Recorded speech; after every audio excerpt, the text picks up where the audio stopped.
It was just past midnight when the phone rang. Sergeant Maya Henderson, a seasoned operations officer in the U.S. Army, had been asleep for barely 2 hours when the shrill ringtone cut through the silence of her darkened bedroom. She wasn't expecting any calls, certainly not at that hour. She rubbed her eyes, reached for the phone, and saw the name glowing on the screen, Colonel DeWitt. That alone was enough to wake her faster than any alarm. "Colonel?" she answered, her voice groggy but alert. "Sergeant, I need you to get dressed and come to HQ." "Now," he said, his tone clipped and unusually tense. "You'll be briefed. On arrival." Click. No explanation, no time for questions, just orders. She stared at the dark ceiling for a moment, heart pounding. It wasn't the first time she'd been called in after hours, but something in his voice told her this wasn't routine. What she didn't know was that earlier that evening, in a quiet town just outside Atlanta, something terrible had happened. Something that would not only make national headlines within hours, but also shake the very foundation of public trust in local law enforcement. A black woman, unarmed, professional, beloved in her community, had been shot by 2 police officers during a traffic stop gone horribly wrong. Her name was Janelle Carter. She wasn't just anyone. She was a cybersecurity expert contracted with the Department of Defense. A woman with top-level security clearance. A woman who'd helped track terrorist networks and cyber threats for years without ever asking for recognition. And now she was lying in critical condition in a hospital bed, barely clinging to life. The police claimed she was reaching for something when they opened fire. But dashcam footage, which hadn't yet been released to the public, told a very different story, one that officials were desperate to contain before it spread like wildfire. And they would have succeeded, if not for a call Janelle made seconds before the gunfire, a call that had gone through to someone very high up in the Pentagon. That's why the Army was now involved. That's why Sergeant Henderson was being pulled out of bed at midnight. This wasn't just a local incident anymore. Meanwhile, across town, another story had quietly unfolded just hours earlier. A young black teen named Darius Coleman, fresh from his evening shift at the bookstore, had been riding the 32-line bus home when he noticed a pregnant white woman struggling to find a seat. The bus was packed and no one budged. Darius didn't hesitate. He stood up, nodded politely, and offered her his seat. She smiled, thanked him, and sat down gratefully. But what happened next would forever change his life. As the bus rolled through the city lights, she slipped him a folded note. Just a plain piece of paper, nothing fancy. He wasn't going to open it at first. He thought maybe it was a thank you or just a kind gesture, but something about the way she handed it to him, something in her eyes, told him it was more than that. When he finally opened it, his breath caught. It wasn't just a thank you. It was an invitation, an opportunity, a secret window into a world far beyond the worn-out sneakers he wore, the narrow sidewalks of his neighborhood, or the cracked ceiling of his one-bedroom apartment he shared with his grandmother. That note, written in hurried but elegant handwriting, would connect him to a powerful force he never saw coming. And strangely enough, that note would soon intersect with Janelle's story. Because the woman on the bus, she wasn't just any passenger. She was connected to Janelle in ways that hadn't yet been uncovered. Now, back at Army HQ, Sergeant Henderson stepped into the Situation Room. The lights were low. Several high-ranking officers were seated around a table staring at surveillance footage playing on a screen. Colonel DeWitt motioned for her to sit. "Watch this," he said. The video played. Janelle's car, flashing lights, the red and blue blinding the lens, commands shouted. She remained calm, compliant, hands on the wheel. Then, shots fired. The room went silent. Sergeant Henderson looked around. "Who authorized the stop?" "No," one answered. She asked again, louder this time. "Who authorized it?" Still silence. That's when she knew. This wasn't an accident. This was something more, something planned. Or at the very least, someone had made a call that led to this outcome. And whoever it was, they weren't expecting the Army to come. Knocking, and yet they were about to. Hard. But the question still remained. Why her? Why Janelle? Because what no one knew, not even the officers who pulled the trigger, was that Janelle had been working on a classified threat assessment, one that had flagged several names including someone from within that very same police department. Corruption, smuggling, abuse of power. She had been getting too close, and now she was in a hospital, barely breathing. Outside the hospital, protesters were already gathering. Word was spreading fast, even without the full story. People were angry, hurt, and scared. The image of yet another black woman shot without cause was fueling emotions already on edge. But while the world focused on outrage, one young man was quietly preparing to walk into a future he never saw coming. Darius hadn't told anyone about the note yet. He hadn't even fully understood what it meant, but the woman had written something else on the bottom. If anything happens to JC, go to this address immediately. Don't trust anyone else. JC, he didn't know it yet, but she meant Janelle Carter. He folded the note and looked out the bus window, the city lights blurring past. His heart beat a little faster. Something was happening, something big, and he was suddenly in the middle of it. He had a choice to make. Keep walking home, pretending the world would stay the same, or follow the address. Step into the unknown, and somewhere, deep in the night, the phone lines buzzed again. Because the army wasn't done, and this time they weren't asking questions. They were coming with answers. And Darius, he was about to become the key to it all.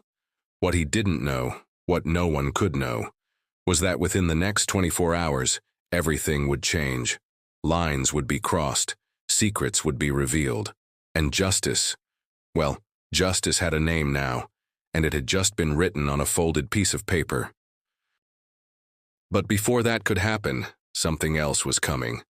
Something no one, not even the U.S. Army, was ready for. To be continued. Darius stood frozen as the man scrolled through the laptop, revealing layers of encrypted files, some labeled with military codes and others with civilian department tags.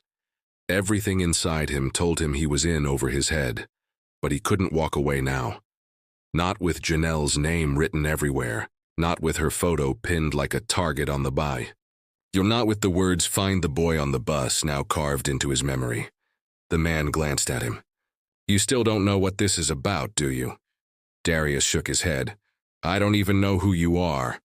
I worked with Janelle, the man said, on a task force that didn't officially exist. She found something buried deep, evidence, that a small group within law enforcement was sharing intelligence with a private contractor. Not just sharing, selling, surveillance data, internal movement reports. Things only high-level officials should access. Why? Darius asked. Money. The man said control, influence, and fear. But when Janelle realized the contractor was using that access to create false threat profiles, targeting people based on race or background, she refused to stay quiet. Darius felt cold. So they tried to silence her. They didn't. Just try. The room went quiet. The hum of the laptop was the only sound. Outside, the morning traffic had picked up, but in this room it felt like time had paused. Who's behind it? Darius asked. The man hesitated. We're still piecing that together. But Janelle's last leads pointed to a regional cluster. Officers in different departments using fake incident reports to escalate stops, especially on black individuals. She traced a pattern, then traced the money. Darius stared at the wall. Again, so many names, so many lives connected. She said if something happened to her, the boy from the bus could be trusted.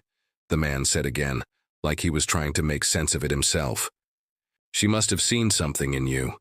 Maybe she knew you were clean, unconnected, invisible to the people watching her. Invisible. That word hung in Darius's chest.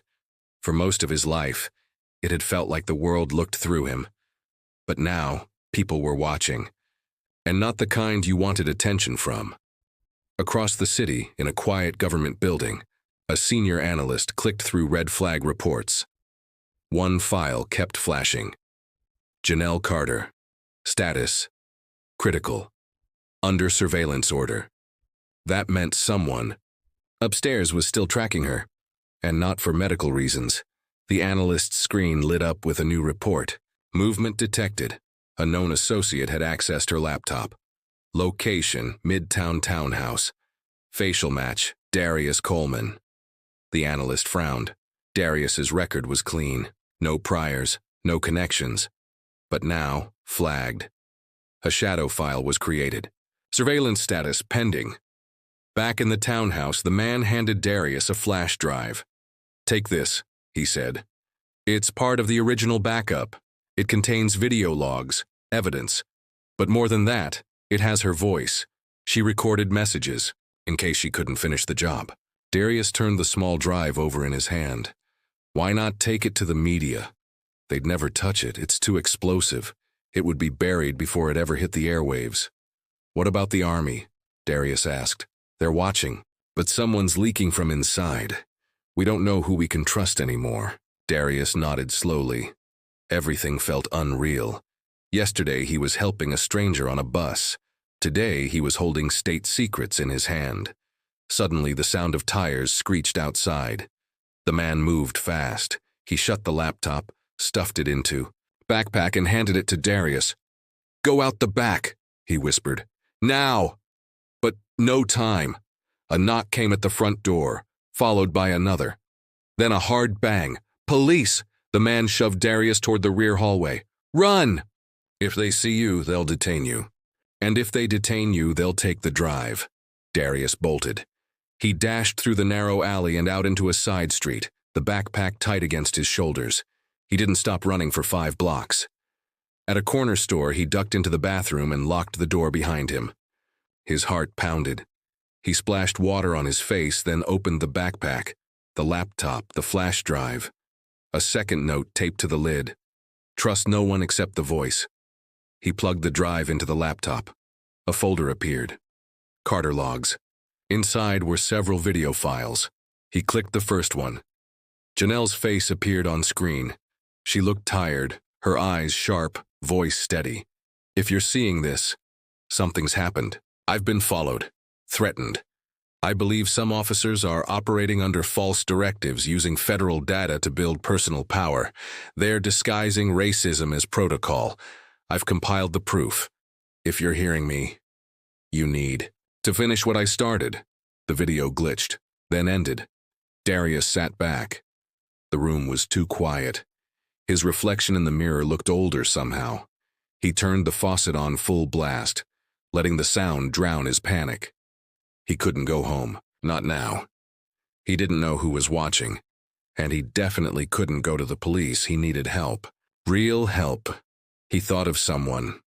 Mr. Lewin, his old civics teacher, the one who used to say, "If you want real change, learn the system better than the people who built it." Mr. Lewin had always believed in him. Maybe he'd believed this too. He pulled out a burner phone from the bag, clearly left on purpose, and dialed the number he remembered from years ago. The line rang once, twice, then picked up. "Hello?" "Mr. Lewin, it's Darius. I need your help. It's about Janelle Carter. I think someone tried to kill her, and now they're coming after anyone who knows." A pause. "Where are you?" Lewin asked, voice steady. Darius told him. Then added, "Please don't tell anyone. I don't know who to trust." Lewin was quiet, then said, "Meet me in 30 minutes. Back of the library. We'll figure this out." As Darius left the store, he didn't see the black sedan parked across the street. Inside, 2 men watched him from behind tinted glass. One of them tapped, the screen on his tablet tagging Darius's location. The other picked up a radio. "We have visual on the kid." Proceeding to phase 2. And somewhere far away, in a dark room with glowing monitors, a voice said, "Don't lose him. He's the only thread left." The hunt had begun, and Darius was no longer just a witness. He was the key.